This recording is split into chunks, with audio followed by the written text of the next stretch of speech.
Kain na, kakain na tayo at ayan, pananghalian na oh. Yan. Ayun oh. Ayun.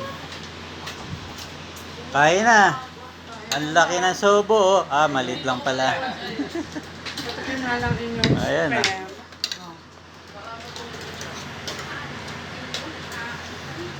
Hindi makangiti kasi may laman ng bibig. Kain at ayun oh. Ayun oh. Yan. Ayun na, masarap. Oh. Kamaya na. Ay, bahala sila ang ulamin nila doon. Mga tauhan. Sila lang magluto ko, kaya na magluto ng ulamin. Ayun. Magluto ng lata. Meron na doon sa lata. Ilang hirap, tatlo lang. Makabila, dalawa.